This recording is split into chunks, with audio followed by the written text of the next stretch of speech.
puisque le processus de la censure parlementaire n'a pas fonctionné, le moment est venu de passer à la censure populaire. Nous sommes appelés par les organisations syndicales à une mobilisation générale jeudi prochain. Entre-temps, il y a déjà des consignes de grève reconductibles qui s'appliquent.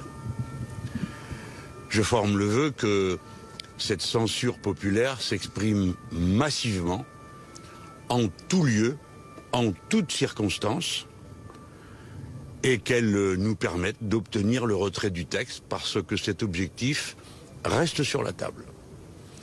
9 voix de différence ne suffisent pas à nous faire changer d'avis. 9 voix de différence dans une assemblée comme celle-ci ne suffisent pas à donner une consigne au pays. Voilà. Dans ces conditions, c'est par les méthodes de la démocratie sociale qu'il va falloir imposer la décision, parce que naturellement, ça ne sert strictement à rien de gémir au pied du prince pour lui demander de retirer la loi. Il faut que le peuple s'en mêle et c'est ce qu'il va faire. Vous n'attendez rien d'Emmanuel Macron. Quelles conséquences politiques faudrait-il tirer de cette séquence pour le président? La situation a empiré de jour en jour, de semaine en semaine. Le président a pensé qu'il pouvait tordre les bras de tout le monde. Il n'a aucune prise de conscience de ce qui se passe dans la profondeur du pays. Et il administre davantage qu'il gouverne. Gouverner, ce n'est pas seulement appliquer des règles abstraites, c'est comprendre ce qui se passe, c'est entendre ce que les gens disent, que voulez-vous. D'autres avant lui ont su reculer à temps pour éviter qu'on arrive à une confrontation, à une déchirure entre les institutions démocratiques et la masse de notre peuple.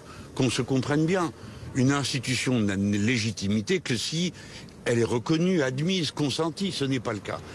Et là encore, il a joué avec le feu dans une poudrière. Voilà pourquoi, pour ma part, je ne renonce pas. Mes amis de la NUPES et des Insoumis ont déposé un recours au Conseil constitutionnel, mais il y en aurait pour plus d'un mois si le gouvernement ne demande pas une décision rapide au Conseil.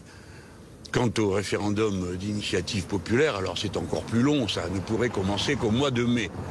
Il ne peut pas être question de céder. Ce n'est pas la bonne idée de se laisser voler 2 ans de vie par 9 voix de pure circonstance politicienne.